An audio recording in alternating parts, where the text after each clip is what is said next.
Magandang umaga. Yung paggamit ko ng platen natin na portable, nagtatanong ko kasi minamadali niya yung project niya.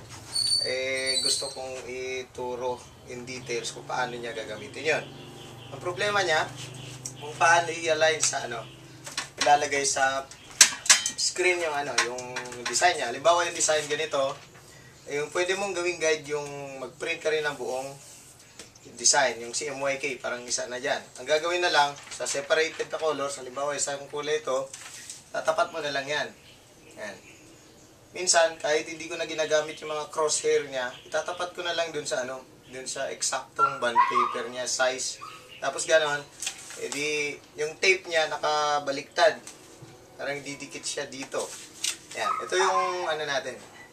Ito yung frame natin at kadalasan ginagawa ko, isa para dito, isa rin para dito. Ibig sabihin, kasya yung isang bond paper size dyan, kasya rin dito.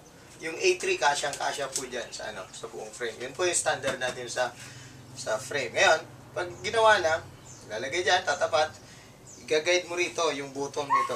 Depende kung meron kang micro-registration na nakaipit dito. Yung screw na pinipihit, basta dito ka mag-uumpisa. Ito yung pinaka-guide mo. Gagawin, ganon. Ganon, pick up. Pag ganon na, nakadikit na dyan. Kumbaga, naka-align na dyan. Sa susunod, yung isang kulay naman, sa baliktad naman, dito naman. Kaya reversible itong edge nito, na magiging guide mo.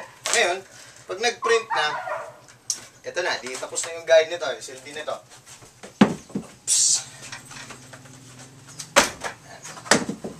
Pag nag-print na po tayo, edi ito yung plate natin. Mayroon siyang angle bar dito. Pero ang i-advise ko, mas maganda itong aluminum. Ito yung dati, angle bar. Yung pinagano mo, mas mabigat yung ito, syempre. Parang halos doble yung niya. Mas madaling ilagay. Yan. Hindi mo na kailangan pinturahan, mas maganda ilagay.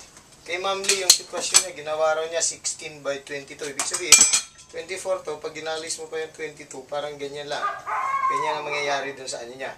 Dun sa plate niya. Mabuti sana kung 16 by 24 para kompleto. Okay? Nilagyan natin ng t-shirt. Ito pambata, size 20. Medyo alanganin na to dito sa size 16 ganyan. Pero pwede pa rin. Pipilit. Pipilit natin isuot. Huwag na isuot. Titingnan nyo na lang yung spacing niya dyan. Kung sakto. Patapos nag-print. Ito. Ito pa na. Ganon. Saktong ganyan. Gagay dito. Every time na magmarka kayo, ganyan. Ngayon naman, pag masyadong maliit yung ng bata, yung damit nyo, meron tayong platen na ganito kalaki. Ano po? Ganito. Bale, kalahati niyan. Doble sa laki. Ito po. Doble. Kinat ko lang yan para magkasya yung sa maliliit. Kahit yung pinakamaliit na size 8 ng bata, pwede dyan. Lalagay. Nilagay na ganyan.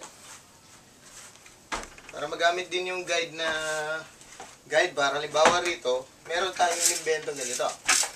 Ito. Adjustable din siya. Pwedeng lumaki, lumiit. Ayan. Okay?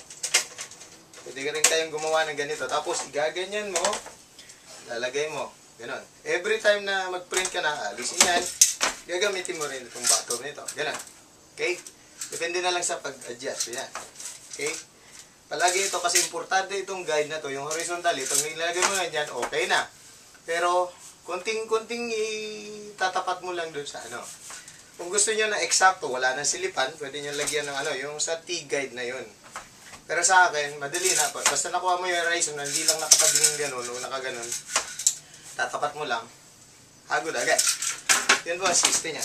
Ngayon, si Ma'am Lia, problema niya ngayon, hindi pa niya nagawa yung plate niya. Ginagawa niya yung 70 pieces.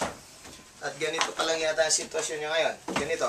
Ngayon, halimbawa ganito pa lang yung sitwasyon niya, matagal-tagal maglagay ng angle bar na ganito. Pwede niyang gawan yung lamesa niya ng ganito. Okay? Ganyan niya. Tapos, pag nag-print siya, dahil ganito muna, tutukod niya ganyan, dyan din tutukod yung yung screen niya. Pwede pa rin yan. Yan. Diyan pa rin tutukod. Silip method lang muna. Okay? Pag nag-print siya, ganyan, aalisin, susunod naman, doon. Tapos yung lamesa niya diretso, pwede pa rin. Ganun yung kay Lely Mendoza. Pero ano, tinatapos niya buong kulay. Pag ano, habol yung lahat ng blower. Doon sa ginagawa ko kasi, hindi na kami gumagamit ng blower. Kung marami, sayang din yung kuryente. So, sana nakatulong po yun. Ganun po yung sistema namin. Tandaan, ito lang ang ginagamit. Saka sa ibang video, nandun na po.